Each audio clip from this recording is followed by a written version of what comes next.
Hello दोस्तों, आप लोगों का स्वागत है H2O स्टडी चैनल में। आज हम लोग केमिस्ट्री में जो मेटल एंड नॉन मेटल था उसका लास्ट पार्ट पढ़ेंगे। इसका 4-5 पार्ट हो गया, तो 4-5 वीडियो टोटल देख लीजिएगा। तो आप लोग का जो भी मेटल नॉन मेटल से जो भी क्वेश्चन है, जो भी डाउट है, हर एक टाइप का डाउट खत्म हो जाएगा, क्योंकि पूरा डिटेल से पढ़ा दिए। कहीं भी कोई भी प्रॉब्लम नहीं होगा, आराम से देख सकते हैं। आज का लास्ट टॉपिक है कोरोजन ऑफ मेटल्स, यानी धातुओं का जो संक्षारण होता है। जैसे धातु जंग लग के ना सब खत्म हो जाता है। आप लोग देखते रह जाइएगा कि आज यूज करेंगे आज यूज करेंगे, उधर वो अपना काम करना शुरू कर देता है और पूरा जंग लग जाता है। और फिर उसका अच्छा से कोई भी धातु हो, अच्छा से फिर उसका यूज नहीं कर पाते हैं। तो उसी को देखेंगे कि क्या होता है धातु का संक्षारण। संक्षारण मतलब क्या है कि layer by layer, layer by layer, layer by layer क्या आ रहा है, उसका लेयर हटते जा रहा है, उसी को बोलते हैं हम लोग संक्षारण।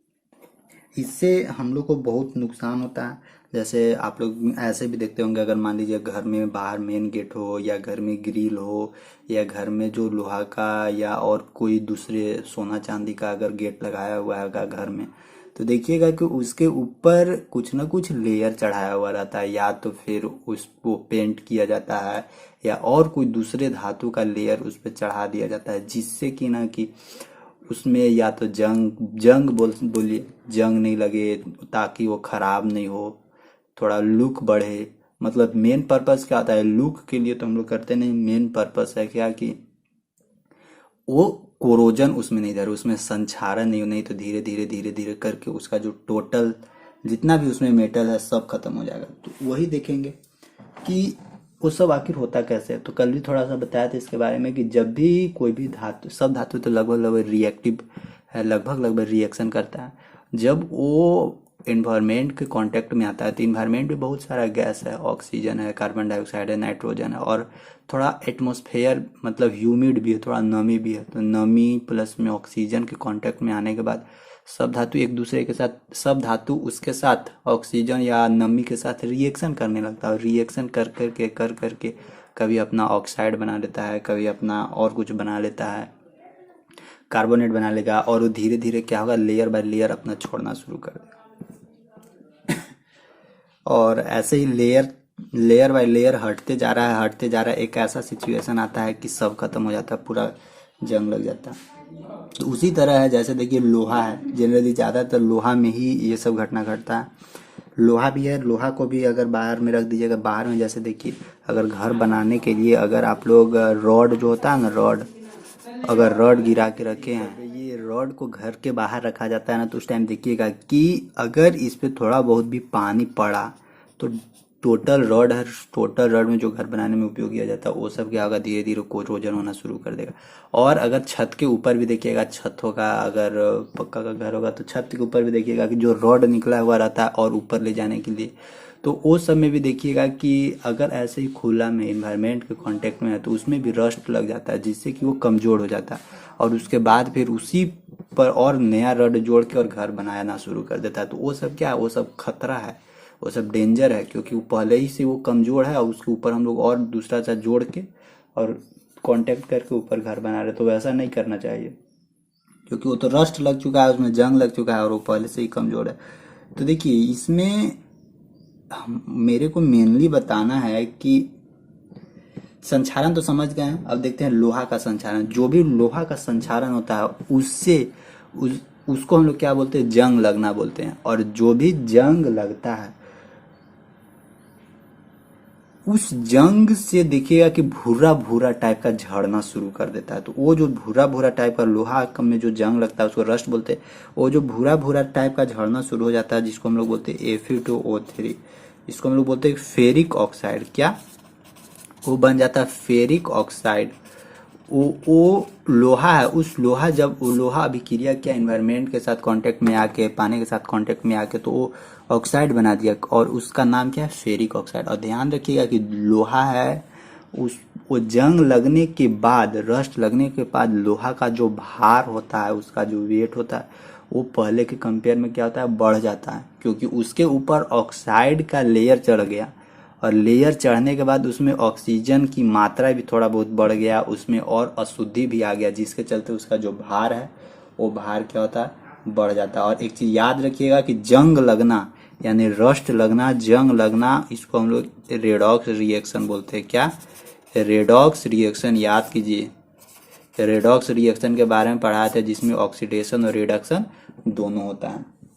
तो अगर पूछ दे एग्जाम में कि जंग लगना किस टाइप का अभिक्रिया है, तो वहां से आप लोग बता सकते हैं कि ये एक रेडॉक्स रिएक्शन है। ऑक्सीडेशन रिडक्शन दोनों होता है। ठीक है, मानते हैं कि अब तो जंग लग रहा है, लेकिन आखिर जंग लगने देने तो नहीं है, लगने तो नहीं देना। इसको हम लोग को क्या करना है, बचाना है, हर एक चीज को बचाना है। क्योंकि जंग लगने से क्या है कि हम ही लोग को घाटा है। अगर जंग लगेगा तो एक बार खत्म हो जाएगा, खराब हो जाएगा, फिर नया लगाना होगा, फिर पैसा लगा, तो उससे हमको क्या करना है, बचना है। मानते हैं कि जंग लगेगा, लेकिन लंबा समय तक चले इस लायक उसको हम लोग को बनाना है। तो उस लायक उसको बनाना है, तो उस लायक बनाने के लिए हमको डिफरेंट डिफरेंट टाइप का काम करना होगा। क्या क्या काम करना होगा, उसके पहले ध्यान रखिए कि जो सोना चांदी जो होता है, सोना चांदी भी रिएक्शन करता है, थोड़ा थोड़ा रिएक्शन करता है। तो ये इन्वायरमेंट में जो सल्फर डाइऑक्साइड और हाइड्रोजन सल्फाइड होता है उससे रिएक्शन करता है। ध्यान रखिएगा, सोना सोना चांदी जो भी है, ये जो इन्वायरमेंट में SO2 सल्फर डाइऑक्साइड और जो हाइड्रोजन सल्फाइड है, ये सोना चांदी पानी से और ऑक्सीजन से रिएक्शन नहीं करता है। तो ध्यान रखिएगा, जो भी इन्वायरमेंट में सल्फर डाइऑक्साइड और हाइड्रोजन सल्फाइड उससे अभिक्रिया करके सिल्वर सल्फाइड का निर्माण करता है। क्या? Ag2S सिल्वर सल्फाइड का निर्माण करता है, जिससे कि उस पे एक काला लेयर का परत चढ़ जाता है। और काला लेयर का परत चढ़ जाता है तो आप लोग देखते होंगे कि इसको हटाने के लिए घर में मम्मी या सिस्टर लोग होंगे, उन लोग देखिएगा कि ब्रश से क्या कर रही है, रगड़ रही है, या ब्रश या सर्फ लेके उसमें रगड़ रही है, नहीं तो फिर सोनार के पास लेके जाके वहां फिर साफ करवाती है। तो सोना और चांदी डायरेक्ट ऑक्सीजन या पानी के कांटेक्ट में आने से खराब नहीं होता है। वो कैसे होता है, वो सल्फर डाइऑक्साइड और हाइड्रोजन सल्फाइड के कांटेक्ट में। और ऐसे भी देखिएगा कि घर में साफ करते हैं, उन लोगों को पता है कि पानी से उसको कुछ होगा नहीं, इसलिए पानी और सर्फ से क्या करते हैं, उसको रगड़ते हैं। देखिए, लॉजिक पता है, लेकिन उसके पीछे वाला जो साइंस है वो साइंस पता नहीं है। तो ऐसा क्यों नहीं होता है, क्योंकि देखिए Ag और Au क्या है, थोड़ा कम कम कम रिएक्शन करता है। इसका रिएक्शन रेट है वो क्या है, वो कम है। इसी के चलते ये SO2 और हाइड्रोजन सल्फाइड से रिएक्शन करके काला लेयर बना लेता है। काला लेयर बनाने के बाद वो थोड़ा धूमल टाइप का दिखने लगता है, जिससे फिर उसको साफ करने के लिए, फिर उसमें लाइटनिंग लाने के लिए, फिर या तो खुद से इंजीनियर बनते हैं, या सोनार के पास लेके, या खुद से उपाय करना शुरू करते हैं, या कहीं जो सोनार होता है उन लोगों के पास ले जाके वहां से साफ कर सकते हैं। ठीक, तो जनरली जंग लगने के लिए क्या जरूरी होता है, जंग लगने के लिए ऑक्सीजन का जरूरी है, पानी का जरूरी है। ये सब जहां भी मिला तो तुरंत जंग लगना शुरू हो जाएगा। अब ठीक है, जंग तो लग गया, लेकिन भाई जंग लगने से पहले अब हम लोग को कुछ उपाय करना होगा। हम लोग का दिमाग बहुत है, जितना यूज करना है यूज कर सकते हैं दिमाग। तो भाई जंग लग गया, वो मानते हैं कि नेचर के चलते उसमें जंग लग रहा है, लेकिन उसको हमको क्या करना है, जंग लगने से रोकना है। तो जंग लगने से रोकने के लिए बहुत तरह का उपाय है।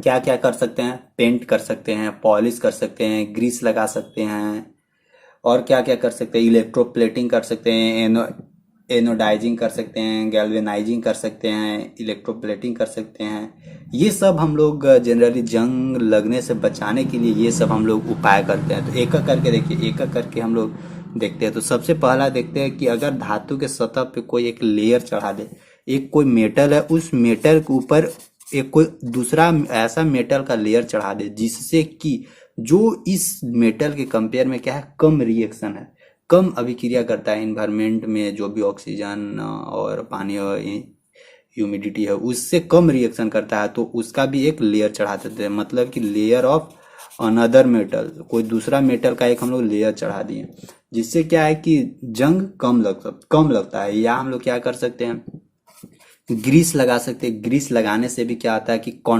मेनली हमको क्या करना है कि जो डायरेक्ट कांटेक्ट में ऑक्सीजन, पानी, ये सब डायरेक्ट कांटेक्ट में, धातु के डायरेक्ट कांटेक्ट में नहीं आने देना है। डायरेक्ट कांटेक्ट में आ जाएगा तो फिर जंग तो लगेगा ही। तो क्या करते हैं, ग्रीस लगा सकते हैं, या उसके ऊपर कोई और अलग मेटल का लेयर चढ़ा सकते हैं, या और क्या कर सकते हैं, वार्निश का काम कर सकते हैं। ये सब काम कर सकते हैं जिससे कि डायरेक्ट धातु और जो भी इन्वायरमेंट में उसका रिएक्शन में सहायता करता है उसके बीच का जो डायरेक्ट कांटेक्ट है वो डायरेक्ट कांटेक्ट टूटे। तो इतना तो हुआ फर्स्ट। पहला फर्स्ट हम लोग क्या कर सकते हैं कि धातु के सतह पे कोई एक लेप चढ़ा सकते हैं। फिर दूसरा होता है ना, कोई कोई ऐसा धातु होता है जो अपना सुरक्षा स्वयं करता है। जैसे ना आप लोग गाड़ी में देखते होंगे कि लिखा हुआ रहता है कि अपना सामान की सुरक्षा स्वयं करे, अपनी सामान की सुरक्षा स्वयं करे। या अगर रेलवे वेलवे में ट्रेवलिंग कर रहे हैं तो वहां पे भी टिकट में लिखा हुआ रहता है कि आपकी सामान की जिम्मेवारी खुद लें, आपका सामान का जिम्मा कोई नहीं लेगा। तो उसी तरह से कोई कोई धातु होते हैं जो अपने आप को सुरक्षित खुद से ही बना लेते हैं। उसमें से एक धातु है क्या, एल्युमिनियम। ये एल्युमिनियम है वो एनवायरमेंट में जो भी ऑक्सीजन और जो भी ह्यूमिड H2O पानी प्रेजेंट होता है उसके साथ क्या करता है, रिएक्शन करता है। और रिएक्शन करने के बाद जो भी ये एल्युमिनियम तार है, इस एल्युमिनियम तार के ऊपर एक लेयर चढ़ा देता है। ये लेयर एल्युमिनियम का ऑक्साइड होता है। और ये ऐसा लेयर होता है, ध्यान रखिएगा, ये ऐसा लेयर होता है कि ये जो डायरेक्ट कांटेक्ट है, पानी का साथ डायरेक्ट कांटेक्ट होता है इंटरनल पार्ट को, ये क्या करता है, रोकता है। डायरेक्ट इंटरनल पार्ट को क्या करता है, डायरेक्ट इंटरनल पार्ट को कांटेक्ट में नहीं आने देता। और ये ऐसा है कि अगर एक लेयर ऊपर चढ़ गया तो इसका जो अंदर वाला पार्ट है वो सब पार्ट क्या है, वो सब पार्ट सेफ रहेगा। लेकिन जब लोहा में क्या होता है, लोहा में अगर एक बार जंग लग गया तो ऊपर वाला लेयर में जंग लग गया तो अंदर वाला लेयर में भी। इसमें मतलब क्या है ना कि ये जलता है, इसके अंदर जलन है कि बेटा मेरे को तू जंग लगा है, रुक तोरा हम छोड़ेंगे नहीं। फिर अंदर वाला कभी क्या करेगा, ये जंग लगा देगा, अंदर वाला कभी जंग लगा देगा। ऐसा ऐसे करके ये पूरे क्या करेगा, सब बोलेगा मेरे को ले डूबा है, रुक तोरो हम बताते हैं, तोरो साथ में ले डूबेंगे। लेकिन ये क्या है, एल्युमिनियम के साथ ऐसा कोई भाव नहीं है। ये शांत स्वभाव का लड़का है, मेरे जैसा है। खुद से सोचता है कि ठीक है तू कष्ट कर ले लेकिन दूसरे को कष्ट मत होने दे। तो ये भी, ये क्या है, एल्युमिनियम बस वैसा ही सोचता है। तो इसका जो ऊपर वाला पार्ट है, ऊपर वाला पार्ट में तो एक लेयर चढ़ जाता है, लेकिन ये जो इसके अंदर वाला पार्ट है उस पार्ट को ये क्या करता है, सुरक्षित रखता है, सुरक्षित रखता है। ठीक, तो ये जो ये चीज इस यहाँ होता है एल्युमिनियम में। तो ये जो एल्युमिनियम में ये पार्ट, ये चीज होता है, ये चीज कर डायरेक्ट इन्वायरमेंट में नहीं किया जाता। अगर इन्वायरमेंट में करेगा तो थोड़ा टाइम लगेगा, इन्वायरमेंट में डायरेक्ट रिएक्शन करेगा। तो इससे पहले ही क्या है ना कि इसके पहले ही जब फैक्ट्री जहाँ होता है, फैक्ट्री में ही इसके ऊपर एक लेयर चढ़वा दिया जाता है। फैक्ट्री में ही एक इसके ऊपर मोटा लेयर चढ़ा दिया जाता है। जब आप लोग को घर तरफ बिजली आ रहा होगा तो उस टाइम तार छू के देखे होंगे, तो तार छूते होंगे ना तो थोड़ा चिपचिपा टाइप का लगता होगा कि हाथ में कुछ चिपचिपा है। तो वो सब क्या है, वो सब पहले ही से ही उसमें सब मिला जुला के डाल के उसमें उसके ऊपर एक ऑक्साइड का लेयर चढ़ा दिया गया ताकि ऊपर वाला थोड़ा बहुत खराब हो जाए लेकिन अंदर वाला जो है, अंदर वाला कुछ भी खराब ना हो, अंदर तार जो है कुछ भी खराब ना। तो ये जिस प्रोसेस के थ्रू उसके ऊपर एक लेयर चढ़ाया जाता है उस प्रोसेस को हम लोग बोलते हैं क्या, एनोडाइजिंग। एनोडाइजिंग का रन करना, एनोडाइजिंग, एनोडाइजिंग। तो याद रखिएगा कि ये जो एल्युमिनियम है उस एल्युमिनियम को जंग से बचाने के लिए क्या किया जाता है, तो उसको जंग से बचाने के लिए, जंग से सुरक्षित रखने के लिए, कोरोजन से बचाने के लिए उसको हम लोग एनोडाइजिंग की क्रिया करते हैं। एनोडाइजिंग क्या आता है, उसके ऊपर एक एल्युमिनियम का ऑक्साइड का लेयर चढ़वा देते हैं ताकि जिससे कि वो ऑक्सीजन के डायरेक्ट कांटेक्ट से दूर रहे। इसी को हम लोग बोलते हैं एनोडाइजिंग। तो आई होप एनोडाइजिंग समझ चुके होंगे। ठीक, अगला देखिए, थर्ड क्या है, मेटल के ऊपर ये तो लेयर चढ़ा दिए थे हम लोग फर्स्ट में, दूसरा एनोडाइजिंग कर दिया। थर्ड में क्या कर सकते हैं, पेंट चढ़ा सकते हैं। धातु के ऊपर हम लोग क्या कर सकते हैं, पेंट चढ़ा सकते हैं जिससे कि डायरेक्ट कांटेक्ट से दूर ही रहेगा। ठीक, डायरेक्ट कांटेक्ट में नहीं आएगा। और अगला क्या होता है ना, अगला होता है कि जस्तीकरण होता है, galvanising, galvanisation. GALVANIZATION, galvanisation process मतलब देखिए ये जस्तीकरण, नाम से ही पता चल रहा है कि जिस मेटल में ज्यादा रिएक्शन होता है, मतलब कि जो जल्दी संक्षारण कर लेता है, जो जल्दी कोरोजन के, जैसे कोरोजन उसको जल्दी धर लिया, मतलब जल्दी से वो कांटेक्ट में आके और अपना जो रिएक्शन, उस रिएक्शन को शुरू कर दिया और अपने आप को बर्बाद कर लिया। यही न होता है संक्षारण मतलब क्या, यही है कि वो खुद को, अपने आप को क्या कर रहा है, बर्बाद कर रहा है। उसको ये भी नहीं पता चल रहा है बेचारे को कि हम खुद ही बर्बाद हो रहे हैं। देखिए ऐसा भी होता है, ऐसा तो नहीं होता है। तो ये तो गैल्वेनाइजिंग क्या है, ये है जस्तीकरण है। तो इसमें क्या आता है कि जो भी एक मेटल है, उस मेटल के ऊपर एक जस्ता का लेयर क्या आता है, जस्ता का लेयर चढ़ा दिया जाता है। जस्ता का लेयर चढ़ा दिया जाता है जिससे कि वो सुरक्षित रहता है।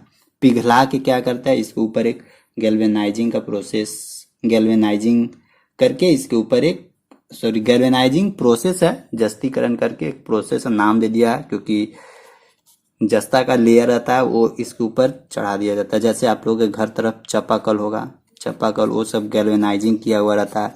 फिर कुछ कुछ क्रोमियम धातु भी चढ़ा दिया जाता है, क्रोमियम धातु का लेयर चढ़ा देता है, जिससे कि उसमें जंग, रस्ट ये सब ना लगे। तो एक गैल्वेनाइजिंग हो गया। एक होता है इलेक्ट्रोप्लेटिंग, विद्युत लेपन। इलेक्ट्रोप्लेटिंग विद्युत लेपन में क्या होता है कि इसमें भी यही होता है। इलेक्ट्रोप्लेटिंग भी यही होता है कि इसके ऊपर भी एक हम लोग अलग, जैसे गैल्वेनाइजिंग में क्या करते हैं हम लोग, गैल्वेनाइज केवल जस्ता जो जिंक है उसी का लेयर हम लोग चढ़ाते हैं। लेकिन इलेक्ट्रोप्लेटिंग में क्या है कि निकेल का, क्रोमियम का और कॉपर का क्या करते हैं, एक लेयर हम लोग चढ़ा देते हैं, जिसको हम लोग क्रोमियो प्लेटिंग बोलते हैं। जैसे जो घर में आप लोग सरकारी चापाकल होता है ना, सरकारी चापाकल, उसके ऊपर क्रोमियम का लेयर चढ़ाया हुआ था, बस क्रोमियम का, निकल का, जिससे ना कि उसमें जो जंग लगता है वो जंग नहीं लगता। आप लोग भी देखे होंगे कुछ जनरली उसमें जंग नहीं लगता है। ये सब प्रोसेस है जंग नहीं लगने का, नहीं लगने देने का प्रोसेस है, मतलब कि हम लोग बचा सकते हैं कि ये प्रोसेस करेंगे तो जंग नहीं लगेगा। एक और प्रोसेस है, क्या कर सकते हैं कि दूसरे धातु के साथ उसको मिक्स करके एक मिश्र धातु बना दे रहे हैं। मिश्र धातु बनाने के बाद भी क्या है कि उसमें जंग नहीं लगेगा। जैसे बहुत सारा मिश्र धातु होता है, पित्तल होता है, फिर ब्रास होता है, सोल्डर होता है, डुरालुमिन होता है, ये सब क्या है, ये सब मिश्र धातु है। फिर स्टेनलेस स्टील होता है। स्टेनलेस स्टील में क्या होता है, लोहा, निकेल, क्रोमियम, तीनों धातु का जो मिश्र होता है, मिक्स करके एक फिक्स प्रोपोर्शन में और स्टेनलेस स्टील बना दिया जाता है। जो हम लोग के घर में थाली ये सब है, थाली बर्तन जो खाना खाते हैं, खाना खाने वाला थाली सब रहता है, वो सब क्या होता है, वो सब स्टेनलेस स्टील ही रहता है। उसमें क्या क्या है, लोहा भी है, प्लस निकेल भी है, प्लस क्या है, क्रोमियम है। तो ये सब के चलते उसमें जंग नहीं लगता है। आप लोग भी देखे होंगे, पर डे बर्तन साफ करते होंगे तो क्या क्या उसमें रहता है, लोहा रहता है, निकेल रहता है, क्रोमियम रहता है। फिर कभी कभी देखिए और जगह मिश्र धातु का यूज किया जाता है। सोना, देखिए सोना 24 कैरेट का रहता है, एकदम प्योर सोना 24 कैरेट का रहता है। लेकिन 24 कैरेट सोना इतना मुलायम रहता है, इतना मुलायम रहता है ना कि ना तो नाक में के बन पाएगा, ना कान में के कनबाली बन पाएगा, ना और कुछ बन पाएगा। तो इसलिए इसको थोड़ा सा हार्ड करने के लिए क्या करते हैं कि इसमें कॉपर या कॉपर या चांदी मिला के और बनाया जाता है। अगर आप लोग को सोनार बोले ना कि एकदम शुद्ध 24 कैरेट का सोना, शुद्ध 24 कैरेट सोना दे रहे हैं, तो उसको बोलिएगा चाचा 24 कैरेट सोना इतना मुलायम होता है कि वो कुछ नहीं बन पाएगा उससे। इतना मुलायम होता है, ना तो कान में के बनेगा, ना नाक में के, ना हाथ में के, ना पैर में के, बिछिया उछिया कुछ नहीं बनेगा उससे। तो जो हमको बुड़बक बना रहे हो मत बनाइए, हम पढ़े लिखे हुए हैं। तो अगर ऐसा कंडीशन आए तो आप लोग थोड़ा यहाँ पे सतर्क रहिएगा। तो उसमें क्या मिलाया हुआ रहता है, थोड़ा सा उसको हार्ड करने के लिए या तो कॉपर मिला दिया जाता है या थोड़ा चांदी मिला दिया जाता है। और लेकिन हाँ 22 कैरेट जो प्योर बोलता है कि एकदम 24 कैरेट का, वो 22 कैरेट सोना रहता है। 2 कैरेट ये कॉपर और कॉपर और सिल्वर मिला दिया जाता है। फिर इसी तरह से और मिश्र धातु है, जैसे पीतल, देखिए ब्रास में क्या रहता है, ब्रास में कॉपर प्लस जिंक मिला के ब्रास बनाया जाता है। इसी तरह एक होता है ब्रॉन्ज, BRONZ, ब्रॉन्ज रहता है जिसमें copper plus tin copper plus tin मिला के बनाया जाता है। इसी तरह से सोल्डरिंग वाला धातु होता है, सोल्डर वाला धातु रहता है जिसमें पीबी प्लस एसएन मिला के बनाया जाता है। जो सोल्डरिंग वायर होता है ना, जो तार को जोड़ता है इलेक्ट्रॉनिक वाला सामान में, जो एक तार को दूसरे तार से जोड़ के सोल्डरिंग करना जिसको बोलते हैं, वो तार रहता है पीबी प्लस एसएन का। इसी तरह से डुरामिन होता है, एल्युमिनियम, कॉपर, मैग्नीज और मैग्नीशियम का मिश्रण होता है। तो ये सब जनरली ये सब है। कैसे कैसे क्या होता है, कोरोजन को कैसे बचाया जा सकता है, फिर क्या क्या मिश्र धातु होता है। और मिश्र धातु का अगर गुणवत्ता पूछा जाए तो ये इलेक्ट्रिक का कंडक्ट बहुत कम करता है, रेसिस्टेंस ज़्यादा उत्पन्न करता है, इसका जो रेसिस्टिंग पॉइंट है वो हाई होता है, मेल्टिंग बॉइलिंग पॉइंट सब हाई होता है। यही सब है और बस कुछ नहीं है। फिर इसमें रस्ट कम लगता है, जंग कम लगता है। और ये ऐसे आज इसका धातु एवं अधातु का आज चैप्टर खत्म हो गया बाबू। फिर केमिस्ट्री में और आप लोग को 2 चैप्टर बचा हुआ है, एक है कार्बन एंड इट्स कंपाउंड, और एक और है क्या, पीरियोडिक टेबल। ये 2 चैप्टर और बचा हुआ है। आप लोग को बहुत सारा केमिस्ट्री में पढ़ा दिए, बहुत सारा तन का चीज़ पढ़ा है, केमिकल रिएक्शन पढ़ा दिए, फिर एसिड बेस एंड साल्ट पढ़ा दिए, फिर मेटल एंड नॉन मेटल पढ़ा दिए, एटॉमिक स्ट्रक्चर पढ़ा दिए, फिर मैटर पढ़ा दिए, फिर क्या पढ़ाएं और बहुत सारा चीज़ पढ़ाएं।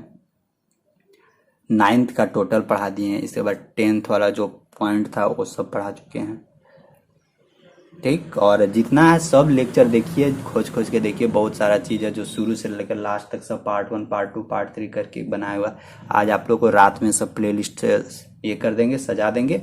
इसके एक दिन बाद से आप लोग आराम से देख सकते हैं। ठीक, थैंक यू, बाय।